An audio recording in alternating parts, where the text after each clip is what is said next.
হাসিনার বাংলাদেশে প্রত্যাবর্তন নিয়ে আলোচনা, সমালোচনা, কল্পনা ও জল্পনা এখন বাংলাদেশ জুড়ে সর্বত্র একেবারে তুঙ্গে। সবার মনে প্রশ্ন, তিনি কি সত্যিই আসবেন? আসার পর কি হবে? নাহিদ ইসলাম তো বলেছেন ফাঁসির দড়ি তৈরি, তিনি এলেই ঝুলিয়ে দেয়া হবে। সে কথা শুনে জামাত আর তার সাঙ্গপাঙ্গরা আনন্দে একেবারে উদ্বেল। আনন্দ বিএনপিরও হচ্ছে, তবে তারা খুশি চেপে আছে, সরকারে আছে কিনা তাই।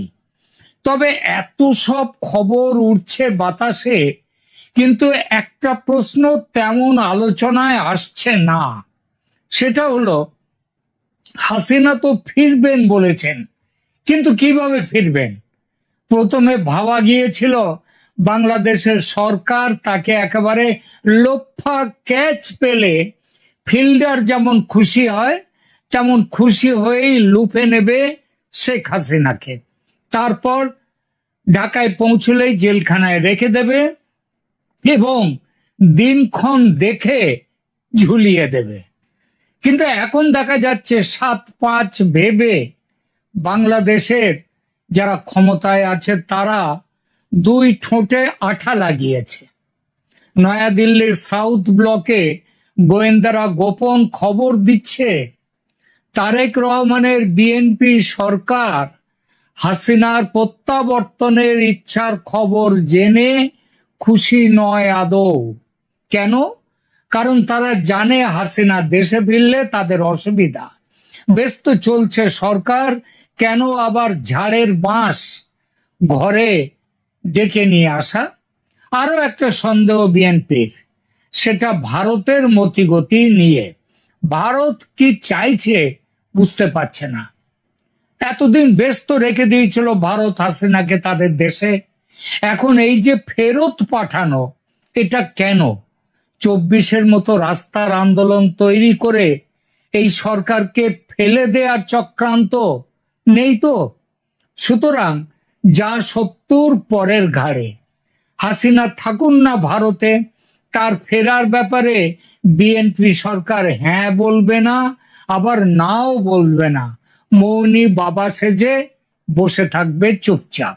ভাবুন তো, যদি সত্যিই এমনটা হয়, শেখ হাসিনা ফিরবেন কি করে দেশে?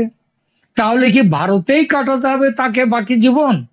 কি আছে তারেক রহমানের মনে? কি আছে বিএনপি, জামাত, এনসিপি এবং যাদের কথায় পুতুল নাচের আসর বসেছে বাংলাদেশে গত 2 বছর ধরে, তাদের মনে কি আছে? এবং দেশ ও আন্তর্জাতিক আইন কানুন বা কি বলছে বিষয়টা নিয়ে? আজকের এই প্রতিবেদনে আমরা এই সব সম্ভাব্য সমস্যা ও তার নিদান কিভাবে মিলতে পারে সেই আলোচনা করব। একটু বড় হয়ে যাওয়ার ভয় আছে প্রতিবেদন, তাই অনুরোধ শেষ পর্যন্ত সঙ্গে থাকুন। আলোচনাটা শুরু করি একটা প্রশ্ন দিয়ে। একজন নাগরিককে কি তার নিজের দেশে ঢুকতে দেয়া নিষিদ্ধ করা যায়? ইতিহাসে এমন অনেক মুহূর্ত এসেছে যখন একটি বিমানের দরজা খোলার সঙ্গে সঙ্গে একটি দেশের রাজনৈতিক ইতিহাস বদলে গেছে। 1979 সালে তেহরানের বিমানবন্দরে নেমেছিলেন আয়াতুল্লাহ খোমেনি। 2007 সালে করাচি বিমানবন্দরে নেমেছিলেন বেনজির ভুট্টো। দুটো ঘটনা সম্পূর্ণ আলাদা, দুটো দেশের ইতিহাসও আলাদা, কিন্তু একটা বিষয় অদ্ভুত মিল ছিল। দুজনের প্রত্যাবর্তনই শুধু একজন মানুষের দেশে ফেরা ছিল না, সেটি ছিল একটি রাষ্ট্রের ভবিষ্যতের মোড় ঘোরানোর মুহূর্ত। আজ দক্ষিণ এশিয়ায় আবার কি তেমনই একটা মুহূর্ত তৈরি হতে চলেছে শেখ হাসিনার দেশে ফেরার ঘটনায়? আর সেজন্যই কি তিনি ডিসেম্বরে ফিরে যাবেন দেশে? ডিসেম্বরের মধ্যে এই ঘোষণা দেওয়ার পর থেকে একটা দুশ্চিন্তা ও ভয়ের বাতাবরণ তৈরি হয়েছে বাংলাদেশে। বর্তমানে যারা সরকারে থেকে এবং সরকারের বিরুদ্ধ দলে বসে থেকে রাজনীতি নিয়ন্ত্রণ করছে তাদের মধ্যে। তাই হাসিনার ফিরে আসার ঘোষণায় তারা বাক্যহারা, ভয়ের মধ্যে রয়েছেন। শেখ হাসিনা প্রকাশ্যে জানিয়েছেন তিনি দেশে ফিরে আদালতের মুখোমুখি হতে চান, কিন্তু প্রশ্ন উঠছে ফিরবেন কিভাবে? যে বাংলাদেশের সরকার প্রথমে মোহাম্মদ ইউনূসের ইন্টারিম গভর্নমেন্ট এবং তারপরের তারেক রহমানের বিএনপি গভর্নমেন্ট হাসিনাকে ফেরত চাই বলে এত হল্লা তুলেছিল, তারা হাসিনার ঘোষণার পর মুখে একেবারে কুলুপ এঁটেছে। কোথায় এই ঘোষণা শুনে বলবে ডিসেম্বর পর্যন্ত দেরি করার কি দরকার, তাড়াতাড়ি এলেই তো হয়, আমরা আমাদের কাজটা শেষ করতে পারি। কবে আসবেন বলুন, বিমান পাঠাচ্ছি, এটাই তো বলা উচিত ছিল। এই কথা তো বলছেনই না, বরং একেবারে চুপ, যেন ভয় পেয়েছেন। কিন্তু তাদের ভয় পাওয়াটা তাদের কাছে থাক। আমরা হাসিনার কথায় ফিরি। কিভাবে ফিরবেন তিনি দেশে? মানুষ তো পাখি নয়, পাখির পাসপোর্ট লাগে না, ভিসা লাগে না, পাখিকে আকাশে আটকে দেওয়ার কেউ নেই। মানুষের জন্য সীমান্ত আছে, সেখানে পারাপারের জন্য ডকুমেন্ট লাগে। ভূমিতে গেলেও ডকুমেন্ট, আকাশে গেলেও ডকুমেন্ট। সুতরাং ঢাকায় নবনিযুক্ত রাষ্ট্রদূত দীনেশ ত্রিবেদীর মতো তিনি বেনাপোল বর্ডার দিয়ে স্থল পথে ঢাকা যাবেন, নাকি দিল্লি থেকে আকাশ পথে ঢাকা যাবেন, সেই বিষয়ে আলোচনার আগে প্রশ্ন ওঠে কোন ডকুমেন্টের ভিত্তিতে, কোন কাগজের ভিত্তিতে তিনি যাবেন। বিমানে যেতে গেলে কাগজ লাগবে, গাড়িতে যেতে গেলেও কাগজ লাগবে। এটা লাগবে তখনই যখন বাংলাদেশের সরকার চাইবে না যে তিনি দেশে ফিরুন। গোয়েন্দা সূত্রে নয়াদিল্লির সাউথ ব্লক কিন্তু এরকমই খবর পেয়েছেন।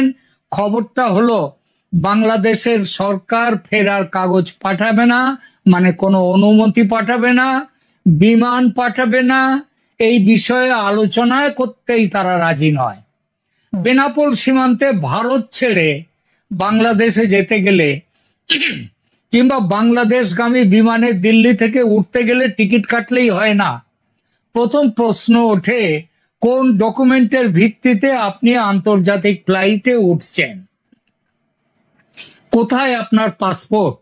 দিল্লিতে না হয় ভারত সরকার এই সমস্যার দায়িত্ব নিয়ে মিটিয়ে দিল, কারণ তার পাসপোর্ট তো বাংলাদেশ সরকার সে 2024-এই বাতিল করে দিয়েছেন।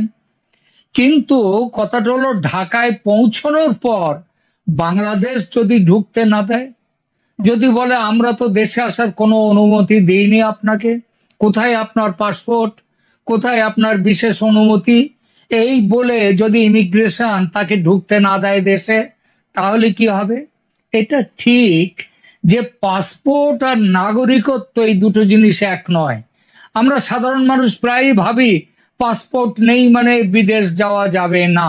ঠিক, কথাটা ঠিক, কিন্তু পাসপোর্ট বাতিল হয়ে গেছে মানেই কারণ নাগরিকত্ব শেষ হয়ে গেল, এটা ভুল ধারণা। পাসপোর্ট হলো একটা ট্রাভেল ডকুমেন্ট আর নাগরিকত্ব হলো একটা লিগ্যাল স্ট্যাটাস, দুটো সম্পূর্ণ আলাদা বিষয়। আপনার পাসপোর্ট বাতিল হতে পারে, আপনার পাসপোর্টের মেয়াদ শেষ হতে পারে, আপনার পাসপোর্ট হারিয়ে যেতে পারে, কিন্তু তাতে আপনি আপনার দেশের নাগরিকত্ব হারান না। আজ পর্যন্ত প্রকাশ্যে এমন কোনো তথ্য নেই যে শেখ হাসিনার বাংলাদেশি নাগরিকত্ব বাতিল করেছে সেখানকার সরকার, অর্থাৎ তিনি এখনো বাংলাদেশের নাগরিক। আর দেশের নাগরিক দেশে ফিরবে, তাতে কি বাধা দেয়া যায়? আন্তর্জাতিক আইন কি বলছে এই ব্যাপারে? আন্তর্জাতিক মানবাধিকার আইনের মৌলিক একটা নীতি হলো কোনো নাগরিককে ইচ্ছা মতো নিজের দেশে প্রবেশের অধিকার থেকে বঞ্চিত করা যায় না। এই যে বাংলাদেশি নাগরিকদের ভারত অবৈধ অনুপ্রবেশকারীদের ফেরত দিচ্ছে, তারা যদি সত্যি বাংলাদেশের নাগরিক হয় তাহলে কোন আইনে ফেরত পাঠানো হচ্ছে এইসব ব্যাপার দেখা সেটা আদৌ কোনো অধিকার বাংলাদেশের নেই।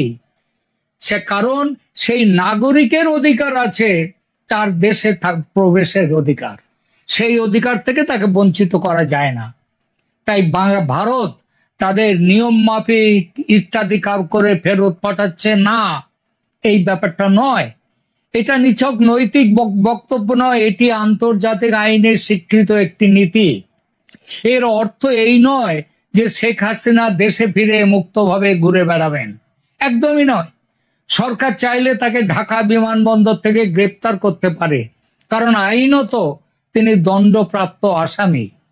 কিন্তু গ্রেপ্তার করা আর দেশে ঢুকতে না দেয়া এই দুটো বিষয় এক নয়। আইন মানলে দেশে তাকে ঢুকতে দিতেই হবে, এটা বাংলাদেশের আইন যেমন এটা সারা পৃথিবীর আইন, আন্তর্জাতিক আইন। তাই ট্রাভেল ডকুমেন্ট বা ট্রাভেল পাস শেখ হাসিনার কাছে থাক বা নাই থাক, বাংলাদেশ তাকে অনুমতি দিক বা নাই দিক, দেশে ফেরার অধিকার তার। প্রসঙ্গত বলি, ভারত সরকার কিন্তু শেখ হাসিনাকে সেই 2024 সালে ট্রাভেল পাস দিয়ে রেখেছে। যেমন পাসের জোরে দলাই লামা গত 60-65 বছর ধরে পৃথিবীর সব দেশে যাচ্ছেন, আবার ঘুরে ভারতে ফিরছেন, সেই রকমই পাস দেয়া শেখ হাসিনাকেও। অবশ্য যে দেশে যাচ্ছেন সেই দেশের অনুমতির সাপেক্ষে তবেই সেই দেশে তিনি যেতে পারেন। শেখ হাসিনাকে এই পাস ভারত সরকার দিয়েছে সেই 2024 সালে, যদিও তার জোরে কোনো দেশে এখনো পর্যন্ত যাননি শেখ হাসিনা। তাহলে এ পর্যন্ত দেখা গেল বাংলাদেশ সরকার চেষ্টা করেও তার দেশে ফেরা আটকাতে পারবে না আইন মতে, কিন্তু চেষ্টা করে দুনিয়ার সামনে নিজেদের হাস্যাস্পদ করতে পারে। সারা পৃথিবী বলবে তখন, দেখো দেশের প্রাক্তন প্রধানমন্ত্রী, তাকে ফেরাবার জন্য এত ব্যস্ততা ছিল এতদিন যে সরকারের, আজ তিনি ফিরতে চাইছেন অথচ সরকার তাকে দেশে ঢুকতে দিতে চাইছে না। সে এক ভীষণ সমালোচনা। সুতরাং বাংলাদেশকে ঘাড় নোয়াতে হবেই, অর্থাৎ তাকে দেশে যেতে দিতেই হবে। তাই অনুমতিপত্র দিন আর না দিন। এবার কোন পথে তিনি দেশে ফিরবেন? নিঃসন্দেহে আকাশপথে, বিমানে, দিল্লি টু ঢাকা। সেই বিমান নিশ্চয়ই সাধারণ যাত্রীবাহী বিমান হবে না। বাংলাদেশের সরকার বড় দুঃখ পেয়েছে হাসিনার এই ফেরার সিদ্ধান্তে। সুতরাং বিমান পাঠাবার কথা না বলতেই পারে তারা, কোনো জবাবদিহি না দিয়ে চুপ করে বসে থাকতেও পারে। অথচ নেত্রী চলে যেতে ব্যাকুল। এমন পরিস্থিতি হলে কি হবে? দুটো পথ সামনে। এক, শেখ হাসিনা নিজেই একটা চার্টার্ড বিমান ভাড়া নিয়ে দেশে চলে যেতে পারেন। সেখানে অবশ্য তার সিকিউরিটি রিস্ক থাকবে। যাত্রাপথে বাংলাদেশ আর্মি বা পাকিস্তানের ISI এর সন্ত্রাসীরা যারা ঘাঁটি গেড়ে বসে আছে বাংলাদেশে, তারা মিসাইল ছুড়ে মাঝ আকাশেই ধ্বংস করে দিতে পারে সেই বিমান। আমি 24 আগস্টে শেখ হাসিনার দেশ ছেড়ে দিল্লি চলে আসার সেই যাত্রা নিয়ে একটি ভিডিও করেছিলাম। দেশ ছেড়ে নেত্রী চলে আসা নিয়ে আমার তৈরি সেই ভিডিও এ বিষয়ে দুনিয়াতে প্রথম ভিডিও ছিল। সেখানে আমি বলেছিলাম আকাশে আক্রান্ত হওয়ার ভয়ে কিভাবে শেখ হাসিনাকে নিয়ে যাওয়া বিমানটি বাংলাদেশের আকাশ সীমা অতিক্রম করেছিল। সমস্ত রকম যোগাযোগ বিচ্ছিন্ন করে তারা অতিক্রম করেছিল বাংলাদেশের আকাশ সীমা। তো সাধারণ চার্টার্ড বিমানে এবার সেভাবে যাওয়া সম্ভব নয়। সুতরাং নাশকতা বা আক্রান্ত হওয়ার সম্ভাবনা ভীষণ বেশি। সেই ঝুঁকি নিয়ে ভারতও কখনোই পাঠাবে না শেখ হাসিনাকে ওই বেসরকারি চার্টার্ড বিমানে। দ্বিতীয় পথ, ভারত নিজে তার সামরিক বিমানে করে পাঠাতে পারে শেখ হাসিনাকে, কিন্তু সেখানেও বড় সমস্যা।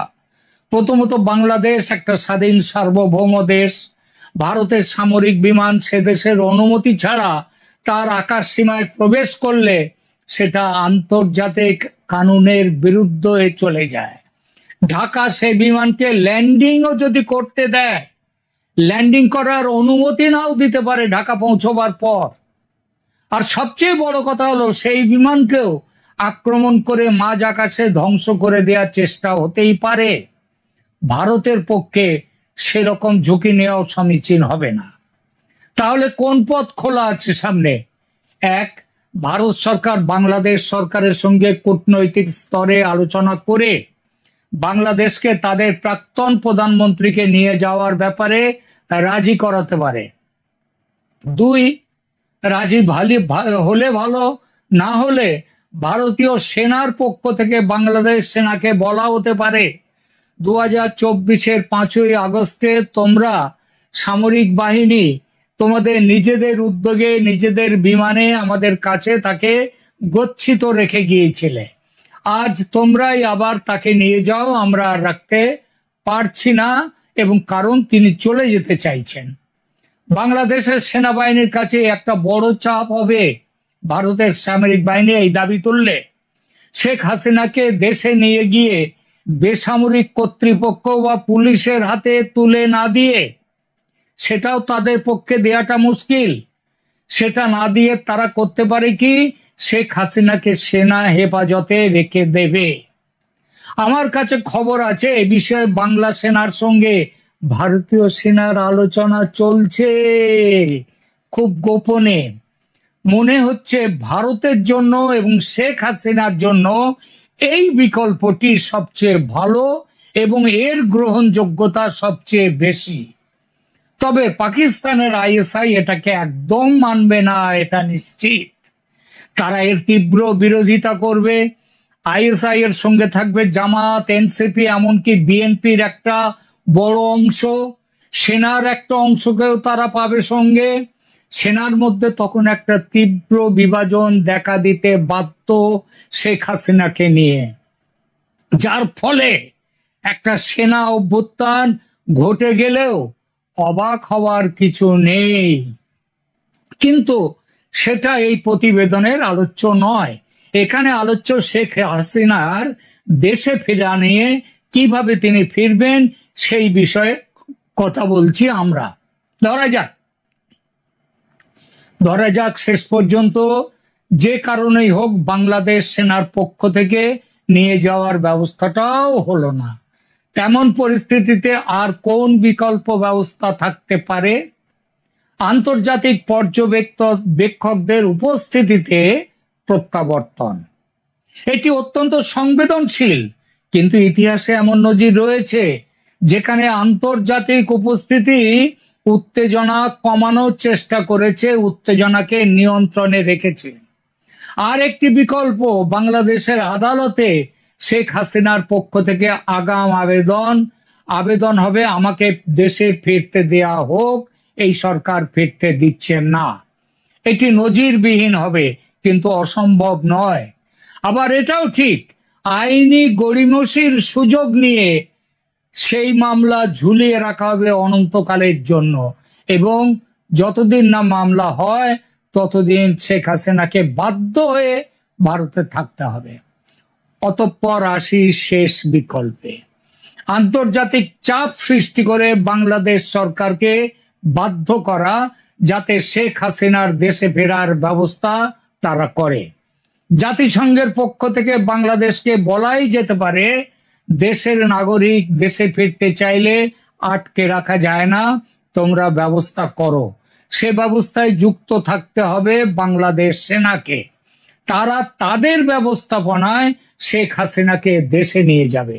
দেশে নিয়ে যাওয়ার পর সেনা হেফাজতে থাকবেন নেত্রী, সেখান থেকে তার বিরুদ্ধে শাস্তির পুনর্বিচার চেয়ে তিনি সুপ্রিম কোর্টে যাবেন। এই পুরো প্রক্রিয়াগুলো হবে আন্তর্জাতিক সংস্থার নজরদারিতে।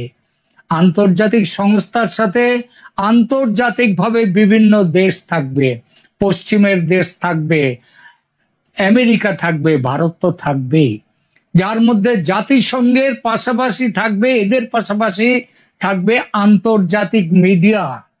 পুরো ঘটনাক্রমের ওপর আন্তর্জাতিক সংবাদ মাধ্যমের তীক্ষ্ণ নজর থাকবে। আমার কাছে খবর আছে শেখ হাসিনা তার দেশে ফেরার সময় তার সঙ্গে যাওয়ার জন্যে সাংবাদিকদের বিভিন্ন মিডিয়ার লিস্ট তৈরি করা হচ্ছে, দেশের এবং দেশের বাইরের আন্তর্জাতিক মিডিয়া। আপনি যদি ভাবেন ইন্টারন্যাশনাল মিডিয়ার কি দায় পড়েছে, তাহলে আপনি ভুল ভাবছেন। বাংলাদেশ ও শেখ হাসিনা এতদিন সেভাবে কভারেজ পায়নি, নিরপেক্ষ কভারেজ পায়নি। আজ রয়টার্সের এক ইন্টারভিউ এর পর বিশ্ব মিডিয়া কড়া নজর রেখেছে শেখ হাসিনার দেশে ফেরার ওপর। এরকম নজর রাখার দুটো উদাহরণ এই মুহূর্তে মনে পড়ছে আমার, দুটোই অন্য দেশের। প্রথম উদাহরণ বেনজির ভুট্টোর, তার 8 বছর পর দেশে ফিরে আসা। 2007 সাল, পাকিস্তান। 8 বছর নির্বাসনে থাকার পর দেশে ফিরলেন সাবেক প্রধানমন্ত্রী বেনজির ভুট্টো। তিনি শুধু একজন রাজনৈতিক নেতা হিসেবে ফিরছিলেন না, তিনি ফিরছিলেন এমন এক দেশে যেখানে সেনাবাহিনী, বিচার ব্যবস্থা, রাজনৈতিক দল এবং আন্তর্জাতিক শক্তিগুলোর মধ্যে জটিল টানাপোড়েন চলছিল, অনেকটা আজকের বাংলাদেশের মতো।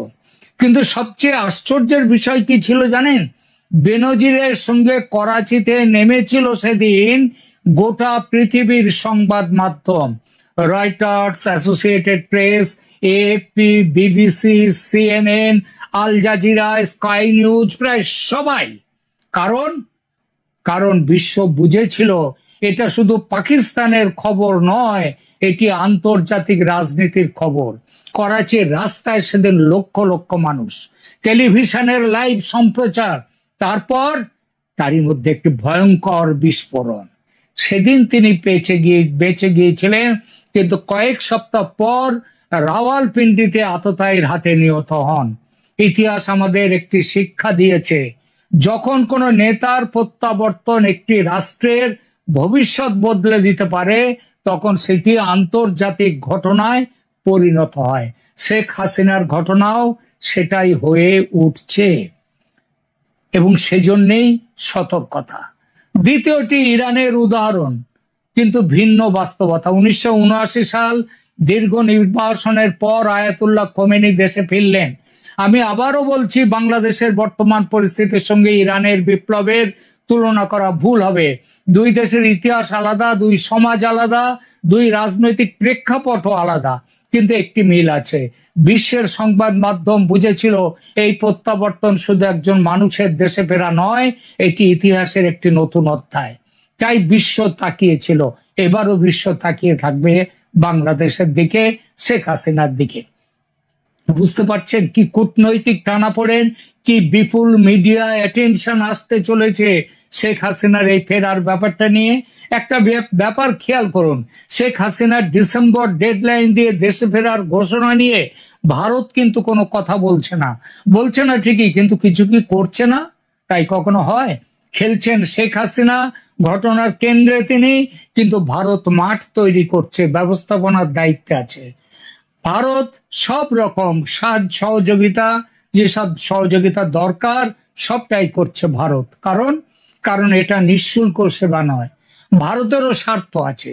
সবচেয়ে বড় স্বার্থ, বাংলাদেশ স্বাভাবিক থাকলে ভারতের নর্থ ইস্ট সুরক্ষিত থাকবে, পাকিস্তান ঘেঁষতে পারবে না, চীন দূরে থাকবে, মৌলবাদ সন্ত্রাস ডানা মেলতে পারবে না। শান্ত বাংলাদেশ শুধু বাংলাদেশের শান্তি রাখে না, ভারতকেও শান্ত রাখে। আর এই ভাবনা থেকেই দীনেশ ত্রিবেদী শুধু ঢাকায় ভারতের রাষ্ট্রদূত নন, তার পদমর্যাদা ভারতের কেন্দ্রীয় সরকারের এক ক্যাবিনেট মন্ত্রীর মতো। কেন হঠাৎ এই ব্যবস্থা? তার কারণও শেখ হাসিনার দেশে ফেরা। কারণ ভারত তৈরি হয়ে নামছে আসরে। আমি বলছি না দিল্লি নিশ্চিত জানে কি ঘটবে বাংলাদেশে, এমন দাবি করার কোনো ভিত্তি নেই যে এটাই ঘটবে, কিন্তু রাষ্ট্রের কাজ হলো সবচেয়ে খারাপ সম্ভাবনার জন্যও প্রস্তুতি নেওয়া। যদি শেখ হাসিনা সত্যিই দেশে ফেরেন, যদি বাংলাদেশে ব্যাপক রাজনৈতিক অস্থিরতা তৈরি হয়, যদি আন্তর্জাতিক সংবাদ মাধ্যম ঢাকায় ভিড় করে, যদি ভারতীয় নাগরিকদের নিরাপত্তার প্রশ্ন ওঠে, যদি সীমান্তে উত্তেজনা বাড়ে, যদি ভারতকে ঘন্টায় ঘন্টায় সিদ্ধান্ত নিতে হয়, তাহলে সেই মুহূর্তে দিল্লির চোখ কান কে? উত্তর একটাই, ঢাকায় ভারতের হাই কমিশন। আর সেই কারণে এই দীনেশ ত্রিবেদীকে ক্যাবিনেট সমমর্যাদা দেয়া কেবল আনুষ্ঠানিক প্রোটোকল নয়, এটি একটি রাজনৈতিক সংকেত।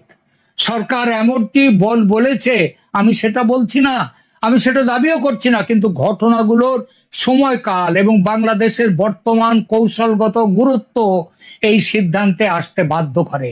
শেষ পর্যন্ত তাহলে কি দাঁড়াতে পারে পুরো ঘটনাক্রম? এক, শেখ হাসিনা দেশে ফিরছেন তার ঘোষণা মতো। দুই, বাংলাদেশ সরকার সামরিক বাহিনীর বিমান পাঠিয়ে সামরিক বাহিনীর ব্যবস্থাপনায় শেখ হাসিনাকে দেশে ফিরিয়ে নিয়ে আসতে বাধ্য হবে।